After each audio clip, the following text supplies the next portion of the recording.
So now we are live, like 10, longest 10 seconds in the day today. So a very warm welcome to Benjamin from Canada. I think you're in Canada right now from ShareGate. Yeah. And I'm very happy to have you here and that you have a session here at the first International Team Summit. Perhaps in future you can learn some German to have a German talk. It's a German conference. Ein großes Bier, bitte. Ein großes Bier, bitte. Yeah. And don't forget the cold, yeah. Ein großes kaltes Bier, bitte. Yeah, cold beer. Yeah, because you can serve it warm? Yeah, I don't think so, but most of the bars, they have cold beer, yeah. Good. So perhaps you introduce yourself and I hide behind the stage. And when your session is ready, I come back and we have like a Q&A part with the attendees. And to the attendees, don't forget, ask questions. You have Benjamin in very private. We are only 22 people and yeah, we are two of us, and so 24 people. So ask questions. Yes. And in the end, raise your hand, come to the stage, and we have a personal talk. So it's your stage, Benjamin. Feel free. Perfect. So I'll start by introducing myself. And again, thank you very much for inviting me today. It's fun to get back into some presentations. So great to have. I'm sorry if there's an echo. We're not used to being at the office anymore. This is my return to the office as well. So hopefully you don't hear the echo. There's a lot of furniture missing all of a sudden. So my name is Benjamin Niaulin. I work at a company called ShareGate, but today that's not important. What's really important is to talk about all of this. And obviously everyone is going to be talking about teams because this is the International Teams Summit, of course. And what I wanted to talk to you about is, kind of look over everything related to membership, permissions, sharing.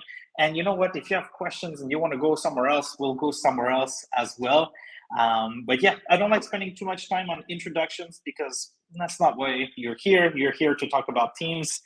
So I'm going to share my screen and we're going to jump right into it. You'll see my screen with my presentation for a second, and then I'll jump right into the PowerPoint. So I'm just going to wait for it to appear. There we go. And let's jump right in. So welcome again. We're going to be talking about sharing and permissions in Teams. Now, of course, this is some of our numbers and some of the research that I've made here internally at ShareGate, but it's based on the numbers and financials of Microsoft. And we know that towards the end of Q4 2020, they already had way more than 250 million paid users. We know that's way beyond that because already recently they've shared 270 million. We expect that to grow even further. So why am I talking about this? Well, it's obviously a big impact through Teams. I'm sure you've seen this many times. Actually, this number is closer to 145 million as of 2021. And this number is likely either a bit higher or just in the same ballpark picture. But a lot of people are using Teams, and we used it. A lot of people use Teams, and a lot of people use Teams quickly. Now, what I mean by this is that as we expect this to grow, as more and more people use Teams in organizations, so this could be you, this could all of a sudden, everyone started using Teams. We really focused when we started working on everything related to calls. So being able to connect in a hybrid model, in a remote work model. And not many people realize, and not all organizations realize the impact of creating all of these teams, all the people that are inside of it, and then everything related to sharing and permission. So my goal today is really to be able to go over all of this and try and give you as much insights as possible as to what can be managed, when and where. And hopefully this helps you out, or we can also have some conversations and questions. What I find very interesting, this is actually this is 2019. So it's a comparison from 2017 to 2019. And this, I haven't seen the official report from Gartner yet, but that's jumped immensely. And what this represents is the number of tools that each individual user in an organization is using at the same time, and it quantifies it per different product. And of course, Teams is way below, although it jumped from 2017 to 2019. But this number is obviously a lot higher, and I'm expecting it to be way up high, probably above OneDrive for Business even, and above Office 365, above Word, above Excel today. But the idea and what I'm trying to express here is that when you use Teams, you're not using just Teams. Right, and we'll cover this shortly, and probably you've already covered this in the Teams International Summit today already. But we're using many products that are inside of Teams. So you're not just sharing or securing the Teams itself or Microsoft Teams itself. You're really trying to share or secure everything that is connected to it or inside of it. We'll be talking about Microsoft 365 groups more and more. But here, I just wanted to give you some overview of how much these are used. And I think this is super interesting. I left it because it's from 2019. And people are just saying that 44% of people are mobile by 2023. Obviously, and by mobile, they mean being able to switch computers and go at home. But obviously, some things have happened, and a lot of people are using a lot of things to connect to their workplace today. This is more of an AIM.org, and we kind of looked at AIM.org, that did a survey and realized that, and I'm bringing attention a lot more to everything related to Orange, the 33%, 35%, 41%. This is what are the biggest ongoing issues with SharePoint. Now, Ben, why are you talking about SharePoint? This is the Teams International Summit. You may be in the wrong place. No, actually, SharePoint is integrated into Teams, right? So we know that every time we create a Microsoft Teams, we also create a SharePoint so that the files go in there. And when people are focused on SharePoint, they already know this is already a big issue with aligning on governance, security, usage policies, enterprise apps connected to it, expanding the use of SharePoint for more business processes, and lastly, persuading users to manage and share their content inside of SharePoint and not in all of these other products.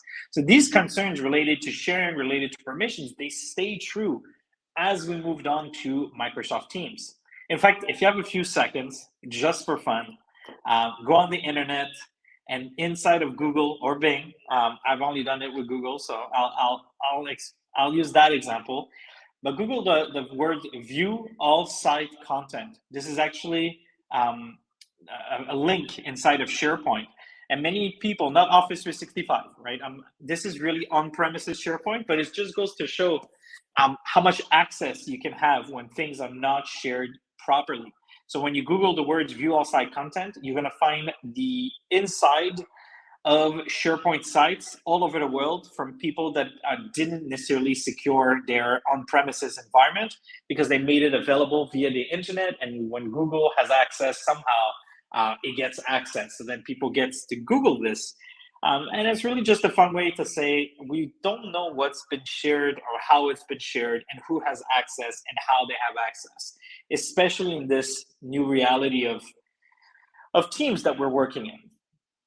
Now, I like to say that we moved on from on-premises during this whole shift, right? We moved to Office 365.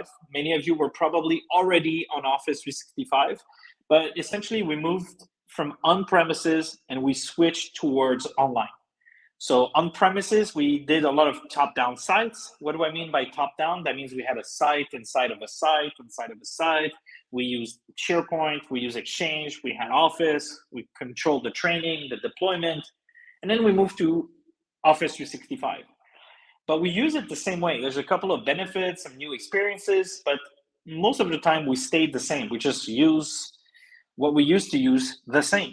And then another shift happened, and that last transformation, it really is that sometimes, Microsoft every week calls it a different thing, the modern workplace, the digital workplace, the hybrid workplace. Basically, they're trying to say use Teams. And that things have changed inside of the Office 365 environment. Office 365, Microsoft 365, just we're all friends here, so we understand that it's essentially the same thing, plus or minus some licensing thing. But essentially what's changed or what needs to change is the way we used to work, and understand that now people have access to technology at the office, often self-service. And I understand that it's controlled. People request for sites or request teams, but it's still more of a self-service model. Once they get their site, they can create whatever they want in there. They're kind of free to use the technology to get their work done. And more, the technology is cross-product. So before, we would usually say, hey, here's your site. This is SharePoint training. This is the SharePoint booklet. Enjoy, and then contact the SharePoint support. Then we moved on to Teams, and things completely changed because now Teams is connected to SharePoint by default. It comes with an Outlook email mailbox. It comes with a Power BI dashboard. It comes with a planner plan. And so what happens now is that things are cross-product. They're horizontal. So when we're talking about permissions and sharing, we need to understand that we cannot just be sharing and managing permissions of Teams. I really put that title to catch you into my session. But you're not just managing Teams ever. That's just, I like to say there's Teams capital T. So the brand, what it represents, a home for people to access everything in the organization.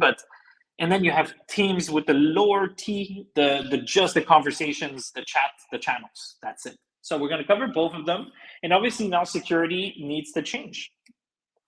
And what happens with that access to technology is that a lot of people have access to things inside of SharePoint, inside of Teams files, and the sharing has become extremely simple.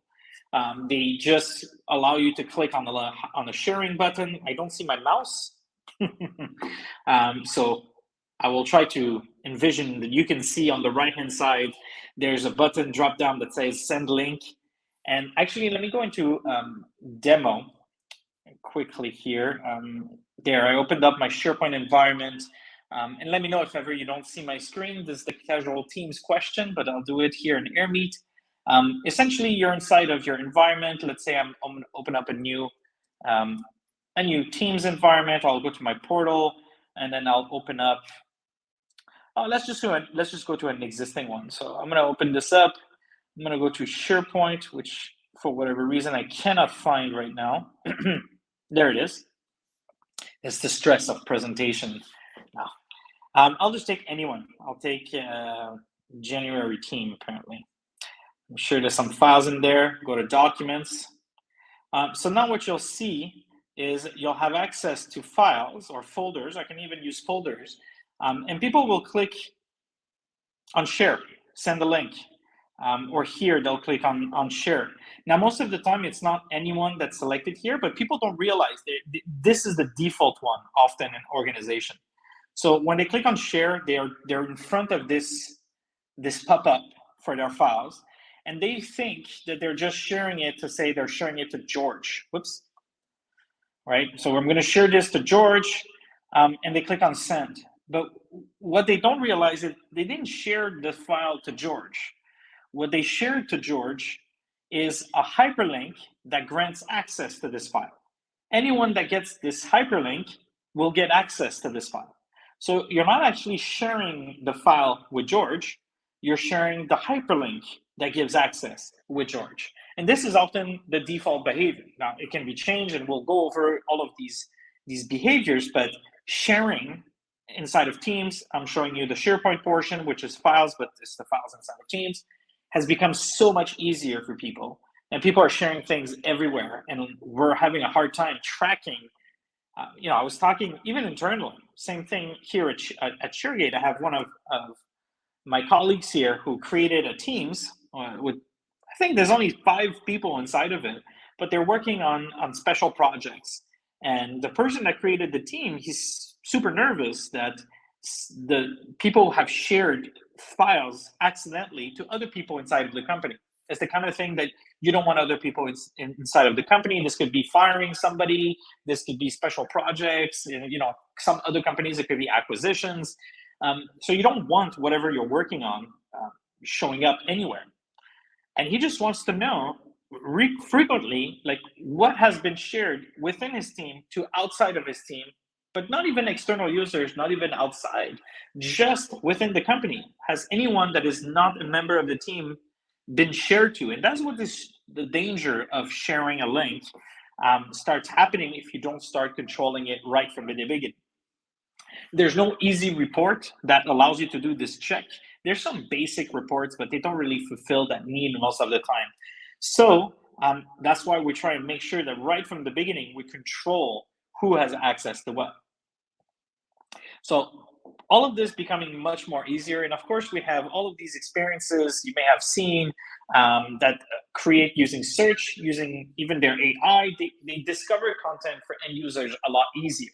Now, you may not have tested these new features that Microsoft released, Project Cortex, or whatever it's called nowadays, but the idea is that they're going to make content that is indexed inside of the environment more and more discoverable. So, of course, in the past, you could just share your file with the right people and that's it.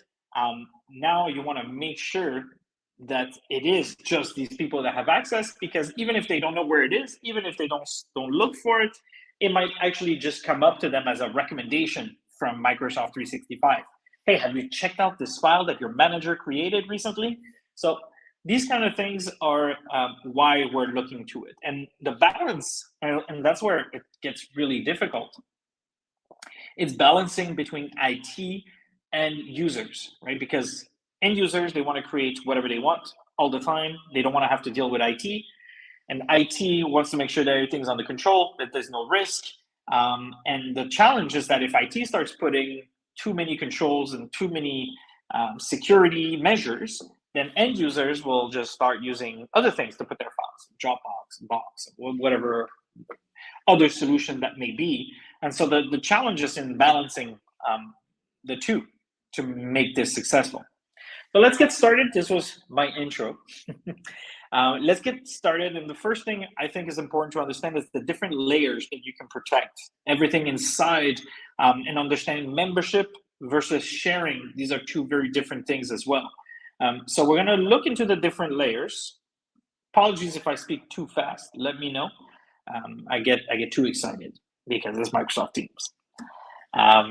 The first thing I like to clarify is that when you're using Teams, it's not just about the tool Teams, it's about the context that the people are using the tools in. And this is really valid for all of Microsoft 365. It's just that different part of the tools are used for different things. So wait, let me explain. I'm getting too confusing. I like to say that the work organized inside of Office 365 can be split into three major categories. The me type of work, so me as an individual, and in there, so I'm starting at the bottom here, and in there I'll have my OneDrive, I'll have my mailbox, I'll have Teams chats, so the one-to-one and the little group chats, I'll have my calls, so that's the me kind of work. Then I can move up to the we type of work. So we, the team, we have a Teams, we have a team site, we have a planner, we're collaborating on a project, we're collaborating together, we're getting work done together. And then finally, we move up and it's us, as us, the department, us, the division, us, the company, so us, the community. And then in there, you'll have different tools, each one. So in this kind of concept, you'll have the home site, the intranet, the communication sites, the Yammer events, and so on. And the reason why this is important is that when you're managing teams, well, there's different parts of teams where the access is completely different. So the me type of work for teams is going to be linked to OneDrive for Business. Let me show you what I mean. Let me open up my Teams environment this time. So I'm going to open up a new tab. I'm going to go to teams.microsoft.com. I should still be logged in. I'm going to use it as a web experience, which is not recommended, but I have Teams installed in my production laptop. Looks like I have a survey that's been scheduled for a few. So here I'm going to go inside of Teams, and I just want to bring your attention on the left-hand side in the navigation. So you have Teams where you have different teams and different channels. We'll go over that in a second. But then you have chats. And every time you create a chat, so whenever I start a new chat, and I'm going to take, I don't know, I'm going to have a chat with Brad Pitt, of course, best friends. Whenever you're going to add files, so if I'm just chatting and I'm saying, hey, how are you, right? So I'm conversating with Brad himself, of course. And then I can grab a file. So I'm not going to get these. I might just grab, good question. Let's take an image here. So I'm going to add this image. I have no idea what's inside of it. Hoping nothing bad. And then I'm going to press send. So the image has been sent, but because I use Teams chat here, so I used Brad Pitt, and I'm not in global Teams, I'm in me type of work. The file was actually sent, so let me open up my OneDrive here. So I'm going to open up my OneDrive for Business. I'm going to go inside of my files, and you're going to see that I have Microsoft Teams chat files. And automatically there's a new image that was added about a minute ago. And if I look at sharing, I'm going to see that Brad Pitt is automatically added into the sharing links. So what happens, and what I'm trying to explain, is that depending on what you're using inside of Teams or what your end users are using inside of Teams, you'll be managing permissions at a different place. Because chats use OneDrive, and then Teams conversations over here, right? Any chat happening in these places, the files are sent to SharePoint. So there's a different location that is associated to this team. So when you're talking about permissions and sharing and who has access to what and how long should it take and all of these policies, you need to realize that when you want to manage teams, you also need to understand what part of the work, the me work, the we work, that you want to manage, so that you put the policies and the rules in the right locations. Yes, it also, in a way, if you have a conversation with a person, and then one of the person leaves the company and their accounts get disabled or deleted, then there's a 30-day period where you could go to the manager, but all of the files will be gone, right? Because their OneDrive will be gone, so the chat history and all the files that were there will be gone. So it's another thing to keep in mind is what are you going to do with all of the files that were in one person's conversation now that they're shared everywhere. So let's jump into it a little bit further. So you have teams and then you have channels. So what I just discovered, or just shared rather, is that depending on what you share, it will be stored in different places, right? So even the meetings, the video recordings will go directly as a file in the recordings of SharePoint. You have tabs that could bring you to other places. These are the group settings in the top right that are attached to not even the Teams, but the Office 365 group behind it. So I'm just showing that there's different places that will manage different things. And then every time you create a new channel, it will create a new folder inside of the SharePoint site that is attached to it. But then you have exceptions. You have standard channels, which will do what I just expressed. But then if you create a private channel inside of Microsoft Teams, then it will go to yet another new SharePoint site that will be created on the side to put the files in yet a new location that will be managed, where permissions will be managed into yet a new location. So whatever you did in the first site that had all of your standard channels, the permissions and the sharing and everything you had done there will not apply to the new private channel that you created, because it will be a brand new site in a brand new location. So the key is really identifying, and then of course in the future, very soon, if it's not in next weeks, you will have shared channel. So you'll be able to invite a user from another company or within the company to come into your channel and just have access to that channel, which will bring yet another layer of management difficulties. I hope everybody's doing okay. I see the green light, so I know I'm still video sharing, and I hope that it shed some light on things. So I'm going to dive into the first concept. So for me, it really is about membership and sharing. Those are two completely different things. You'll control teams by who is a member of the team, so who can belong to it and have access to what's inside of the team. And then you'll have sharing. How do you take something that is inside of the team, so objects, emails, files, pages, whatever, and how do you share those with the right permissions to people. So membership, who belongs, and sharing or access control, who has access to what. Very different things. And to be able to explain this properly, the first thing we need to truly understand is the concept of Office 365 groups that are behind Microsoft Teams. Every time you create a Microsoft Teams, I hate that I don't have a mouse that I can see on my screen. Every time you create a Microsoft Teams, which is the bottom left, it automatically creates, an Office 365 group for the membership, and then it creates all the other tools that are attached to the Office 365 group. So let me explain. Let me go into demo here, and let's jump right into this right away. So I'm in Microsoft Teams, and I decide that I'm going to create a brand new one. So I'm going to come here, I'm going to click on Join or Create, click on Create a New Team. I'm going to click on From Scratch. I'm going to click on Private.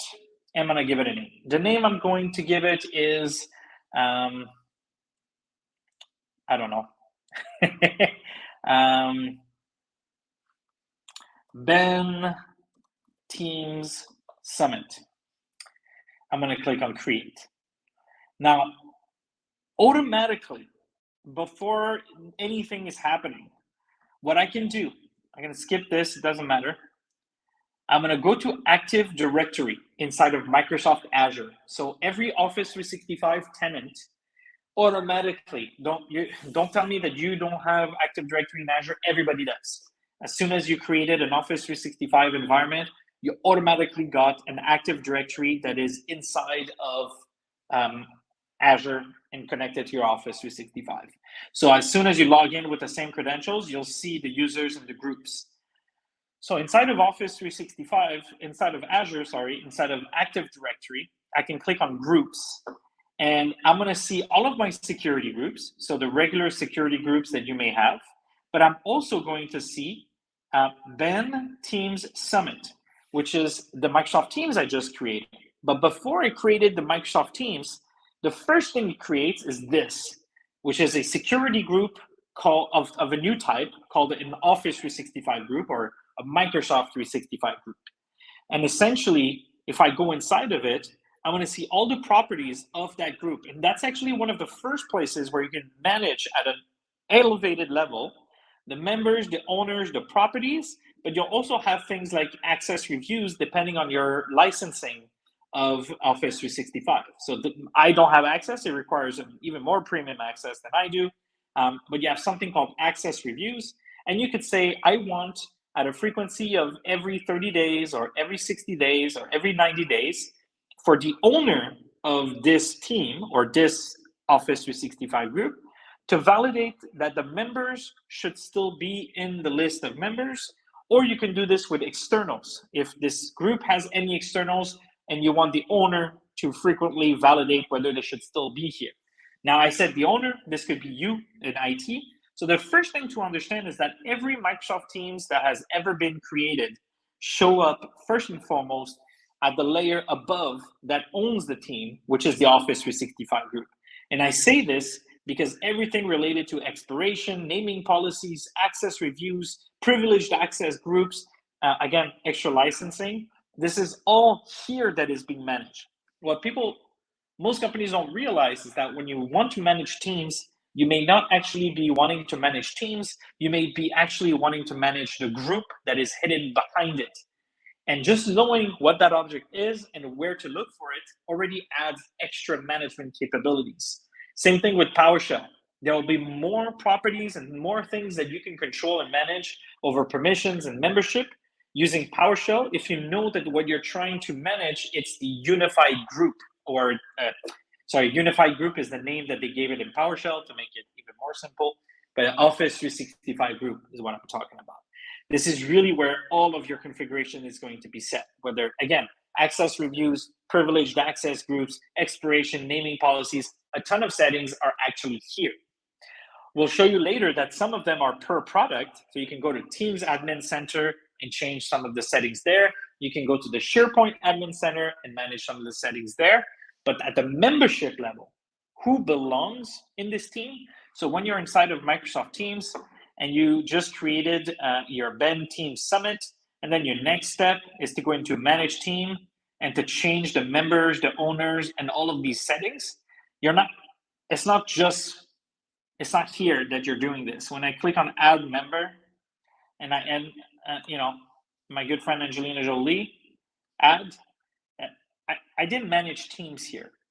This is an interface to manage Active Directory that is behind it. If I click on Ben Team Summit and I click on Members, it takes a few seconds to refresh because, that's how it is. And then eventually, once it syncs, I'll refresh in a bit, but you're going to see that it says also Angelina Jolie as well there. Just take some time to sync in between the two. Yes, so let's continue. Of course, I'm gonna assume that you went into settings and you understand that there's a bunch of control that you can do in terms of what can members do. They can do the things that are checked here. So I think that you've probably seen it or you've already managed it if you wanted to. So this is on a per Teams basis and what you want to do. There's some settings can be done at the Teams admin center level, and we'll see that shortly. Let's continue. The first thing, again, very, very important to understand is that whenever you create a Teams, which is in the graph, the chart that I created in the bottom left, it automatically creates a mailbox, gives you a calendar, gives you a SharePoint team site, a planner plan, and everything else. So if you want to manage, understand that there's all these different pieces. And then what's confusing is that of all the products that are connected, there's one of those products called SharePoint that on top of the Office 365 group that owns the Teams and the SharePoint site that is attached, SharePoint also has its own list of members. I know. So when you're looking at your Teams, you need to look at two places to see who has access to what. You need to run two reports, or create two reports, I should say, because they're not really, they don't exist. Was is that? Essentially, you have the Teams membership. So I just showed you. You go to Teams, members, and you're not actually looking at this here. What you're actually looking at, let's see if this refreshed. You see this list, this Active Directory object that is an Office 365 group. And then your Teams has something that you can open, just called SharePoint. So you click on Files, you wait for it to load, and then you click on Open in SharePoint, and this will open the Ben Team Summit, document library, but really it gives you access to the entire site. So you have a brand new Team site that shows up, you have lists, libraries, pages, you have all these things that you can do that are attached to the Microsoft Teams that you created, that you can navigate back into. But more importantly, technically, when you look at the members, you look at the group membership. So the Office 365 group that is behind everything. However, you could click on Add a Member to this group, and you can add, who could I add? I have Angelina Jolie, I can add Brad. Say I want to add Brad, I click on Save. And what I did is I added Brad to this group. And then the other option is really about sharing. So you have site permissions in this case, site permissions, and then you can add members or you can share this site. Really, in this case, I did say membership and sharing is different, and I agree, but SharePoint has its own users list. I'm not going to go into these details. They're too technical. They're not that relevant for this example, but it manages its own user list inside of it. So I can actually share this site with, say, George, and George will have full access, in this case, to everything that is here inside of the SharePoint environment, but George will not have access to anything other than SharePoint. So my team is who owns the team or belongs to the Office 365 group. They'll have access to everything across the team all the time, no exception. And then inside of SharePoint, which is the only exception really, I can share just the site and add them to this list of users that have access to the SharePoint team site. So yes, 2 places really to manage your members at this level. I put a summary recap of all the who has access to what by default and what can be changed. I think it's always nice for you to be able to go to if ever you access the slides later on. But again, very easy to just go into your settings and see all of the group permissions. You have the owners. The owners are very specific, and I think the most important part is being able to delete the group, or more importantly, the add or removing group members if you're in a private group. I also think that everything related to the group settings, if you want to change anything, the owner's role is very important for that. Most of the time, then you have owners, then you have members. Members will have almost the same access as an owner, except for group level properties or group level deletion. And then finally, you have guests. Those are the 3 types of people that you can add as a member of the Active Directory group that owns Teams, SharePoint, and everything else. So the guests, there are people outside of your company that you can add and have access directly in your environment. Again, I added at the team level what you can do, but I think we can skip this. What's important is to better understand external sharing, which is actually very different from guests. So I'll focus on guest for now. But guest is really limited access for people outside of your company. There's no way to specifically block certain users in advance. You have to wait till they join, then you can do certain rules. You can provide a lot of control as IT, or ask IT to add some controls over everything related to guest management. But guest users by default don't have really access to a lot of things. They have access to some of the things. The way that you can manage them is at a couple of levels. You can do this in Active Directory, what I just showed you in Azure. That is, remember, your users, they're members of groups in Active Directory. It's same thing for their account. Their guest account will be stored in Active Directory. So of course, everything can be managed in the SharePoint Admin Center, in the Teams Admin Center, but really it's about the Active Directory behind it. So you can manage it by user. So you can say guest invited role, set up a policy so the users with this role can only invite guests.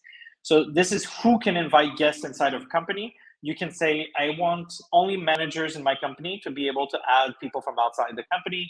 Or I created a group of power users. I know they follow the training. So anyone that belongs in this Active Directory security group, they're the ones that will have the ability to invite users. The other way is by domain. So you can say our company automatically approves anyone from this list of domains, or you can blacklist as well. And then you can do it at a group level. So you can say which groups have access to guest users and who cannot have guest users. Remember, a guest user is a member of an Office 365 group. It's very different from external sharing. Always separate in your head membership from access control or sharing. I don't know, I guess I added a slide about access expiration.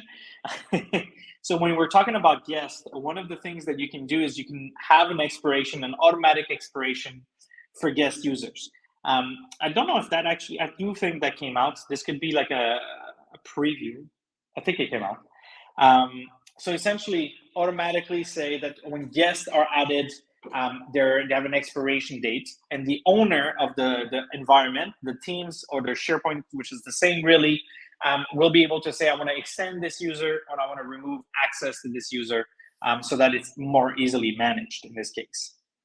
And then, of course, you jump into access reviews. So I knew I couldn't show it to you in demo, but essentially what you can do is if you have the licensing, you click on New Access Review, and you can say, well, I want for all these groups over here, or all groups in my environment that are created, I have guest users, I want them to be reviewed by the owner, and which is a good way to decentralize who is managing your environment. Because if you have 1,000 or 2,000 teams that are running in your environment or groups, it's hard to know which guest is still relevant, and where you have to leverage the owners of the teams so that they can tell you, yeah, we're no longer working with this consultant, or we're no longer working with this person. You can actually remove them.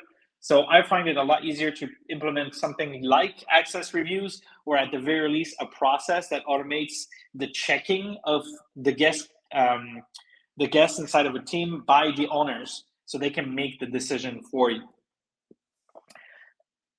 Let's jump into sharing.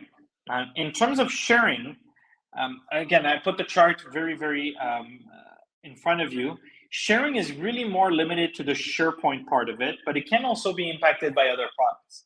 So at the membership level, we're talking at the Office 365 group that users belong to, and then they automatically have access to everything inside of the container that is attached to the Office 365 group, Teams, SharePoint, Outlook, Planner, and everything. And then when you jump into SharePoint, then you will have access to certain sharing settings. Of course, it's important to understand the layers of SharePoint as well. So you'll understand that you have sites. I just showed you, you can share at the site level. So you can say, hey, this site should be shared with these group of people. This allows you to better control, a lot of people ask me all the time, like, oh, I want these people to have access to our files, but I don't necessarily want them to have access to our conversation in our teams. This is how you do it. You share just with sites. You can also share at the list and library level. So the document libraries or the lists that are inside of it. And then inside these libraries, you have folders, you have files or items, and these can also be individually shared. Best practice, what we recommend is to try and not go down to this individual level to start sharing. The reason for this is, of course, it's easy. Of course, you can just press on share and everything works great, but it becomes really difficult when permissions need to change to copy the access from one person to another. So when you have a person that's changing departments or going to a new place, or if you have a person that should have the same access as someone else, it becomes almost impossible to figure this out. So it's not the end of the world. Obviously, everyone does it, but it's just to be mindful to try and keep it at the container level as much as possible, even if it is to use some folders as well. And I know people ask me all the time, you cannot put permissions on a view. So when you look at your document library, for example, I hate that I don't have a mouse. In the right, you see a drop-down that says all documents next to a filter icon. This is where you would have, a lot of people want to be able to secure these. You cannot. Apologies. And it's the same thing for columns or content types inside of your files environment. You cannot secure individual columns or individual content types inside of environment. So it really is about securing containers all the way down to the folder, the document, or the item, and that's it. The way that it all works is it breaks inheritance, especially in SharePoint. And I know, again, we're talking about Teams here, but all the files that you add in Teams, they're actually going in SharePoint. You're not managing any files security inside of Teams. It simply does not exist.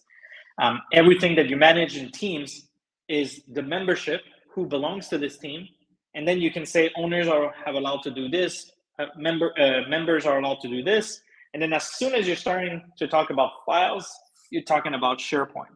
And the way SharePoint works is that it works in a hierarchy of items. And as you start sharing individual items, wherever they are, child sites or at the list and library level, it breaks inheritance. So the users from above are copied below. And then when you change them, well, they're going to be added as limited access users to the objects above because they need to pass through to get to the objects below.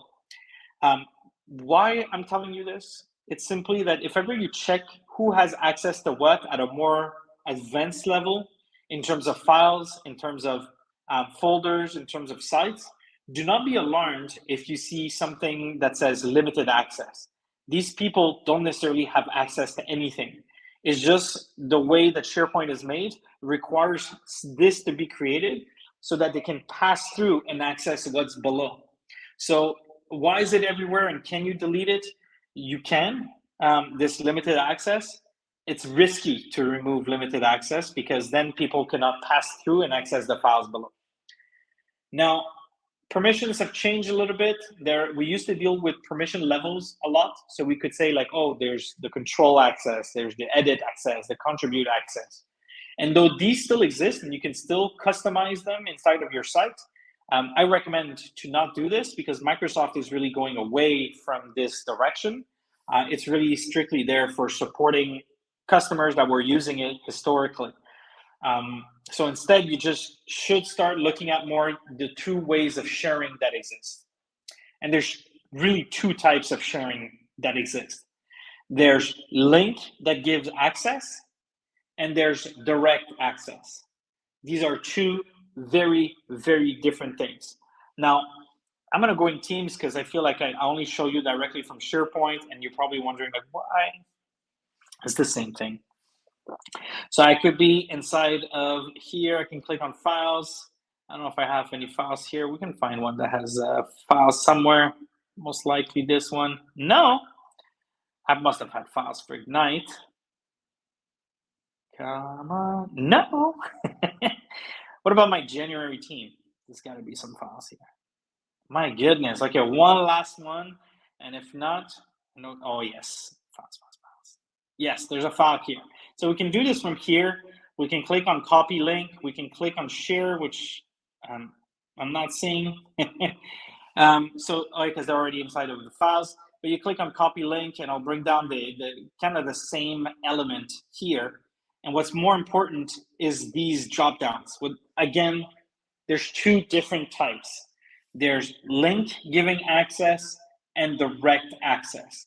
And at any point in time, you can go into the SharePoint Admin Center. So if you've never gone, you go to the SharePoint Admin Center, and you can change these controls as well inside of not the settings, policies sharing, right? And you'll be able to change what the default is when you're sharing, only people in your organization. So you can choose what the default menu is, and that's super important. Because that brings you to experiences like this, where when somebody comes, and we can use this, that we just added a file there earlier, we put an image. I thought we did. Let's add it again. And when people click on share over here, it typically has a default over here. And what you need to understand is it's the direct access and the sharing link. When you select anything that says with the link, it's the hyperlink that has the key to the files.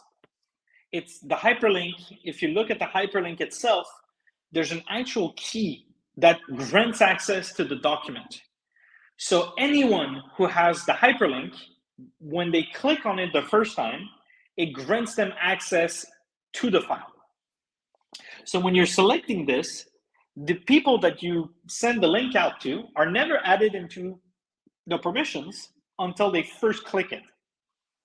The first time they click it, the key allows them access, and then they get added into the permissions of this document. So what you really, if you want to make sure that specific people have access to your file, then you choose specific people. And that's a very different behavior. You'll see that when you click this one, the hyperlink does not have any key. Yes, I should add somebody, right? When you click on the hyperlink, you'll see that it's really more a hyperlink to the file directly instead of a link with a bunch of GUID inside of it. That's because what you're doing is you're really giving the link to the file itself. So very, very two different behaviors that exist, and you can change the default in the admin center. I recommend using people you specify because it prevents people from just generating hyperlinks and clicking share everywhere in your company. And then all of a sudden you have no idea who has access and who has the potential access to this file. And you start managing individual files inside of each team, inside of each SharePoint site that is connected to your team for the files that are there within them. And then when you share, you have a concept of authenticated users and you have the concept of anonymous users. And they'll have access, again, very differently. So I provided a table that really compares how authenticated users, so people that have a username and a password that they use to access your content, and what anonymous users have access. Anonymous users, they never have to enter the username or password to log in. That means you never know who they are. This shared in the internet. And this link can be found on Reddit to your file, potentially. So then, of course, now that we understand membership, I have to look at the time, membership and sharing, then of course there's a ton of sharing options that exist, and that's in the admin centers. But you need to do it by product as well. So you'll have sharing settings inside of Teams, you'll have sharing settings on OneDrive, and now you know that OneDrive is still for Teams, but just for the private chat. And then SharePoint external sharing is for Teams, but for the Teams. So you can control the default behavior, the permissiveness, the no permissiveness, and there's a ton of setting that I don't really go over. At the bottom in this, let me just open it very quickly. I had it open, so I don't mind. The admin center. I thought I did. There. Right, so you have a ton of settings here with the expiration, what's the default edit or view, what's the expiration link, expiration time for anything that was shared internally with any one links. You have other settings, and of course you can extend the external sharing, and you can limit by external sharing by domain, allow only users in specific security groups to share externally. Oh, they added this in the UI, that's perfect. Guest access to a site or OneDrive will expire automatically after this many days. So this is the expiration I was talking to you earlier. So after 60 days, the owner will get an extend or no extend type of thing. Verification codes, and then this is just sharing. You have access control as well that you can manage on unmanaged devices and so on, but that pushes to another layer of protection. Whew, so much content to go quickly. I just wanted to show you that there's a lot of settings that you can manage in the admin center of SharePoint, in the admin center of Teams as well. And then you can do it site by site. So you can also control this individually for teams or groups that are configured behind them. So you really have that granular control as well as the global control for all of this. Now, all of this is just the basic concepts and also the settings, but there's also governance that goes into play. I think for this part, what I'm going to do is I'm going to switch to demonstration just to keep some time for questions. So I'm going to talk to you about governance that exists at the compliance, security and compliance center, information barriers, how to protect your data at different levels, the auditing, and then I'm going to, let me go into demo. It'll be easier. Just wanted to make sure that I didn't forget anything. When you are in the Office 365 or Microsoft 365 admin center, you're going to have different admin centers by product. So you can click show all, and you'll really have all the different products. You can click on all admin centers, and you have access to all the admin centers for all the various products that exist. In this case, I want to bring the attention to security and compliance. These used to be one admin center. They split it into two because they got so much bigger. The security one through cloud app security that got merged into it, compliance with all of the things that got added into it. So I'm going to start with the security portion. So this is the security center. And I'm going to skip a lot of these things. You know, I won't necessarily spend time on policies, on access, on data classification, reports, and everything. I want to bring your attention to two simple things. You have the audit over here that I find extremely useful. The audit, it needs to be enabled, by the way. So the first time you go there, if you've never gone there, you need to start it. Otherwise, it doesn't collect the data for you. There we go. Then you can specify a date range. You can go even by quite a bit. So I'm going to go all the way here, March, here, and then yes, I shouldn't do this because it can take quite some time. And then you can choose what activity you would like to use. So I can see access the file, checked in, copy the file, but you have everything as well as Teams. So I can say Teams over here, and it's gonna list me a bit of everything that has been created. I can type created. So you'll see like created a group, and this is essentially created a Teams, which is the same thing, created a team. If you want to be more specific, or chat, you can filter by specific users, and when you're done, you can click on search. Again, this might take actually quite some time because I went a little bit too far. Hopefully it won't be too long, but I'll give you a good report of things that you need to look at. And this could be created, this could be guest users added, created teams. So you can see that 2 created teams, teams provisioning demo provisioning. There's more now, she usually shows up. So there's a number of audits that you can run. You can also export these results, dive into it. So this could be your running report that you add based on quite a bit of activities. You can see the size of the scroll bar here. There's quite a bit of things that you can go audit. The other thing that you'll likely spend more of your time will be the information protection. Very, very simple to use. It looks complicated, but very, very simple. You create a label, give it a name, give it a display name, description that users will see. You click on next. You say what you want the scope to be, and you can limit it to just groups and sites at the container level.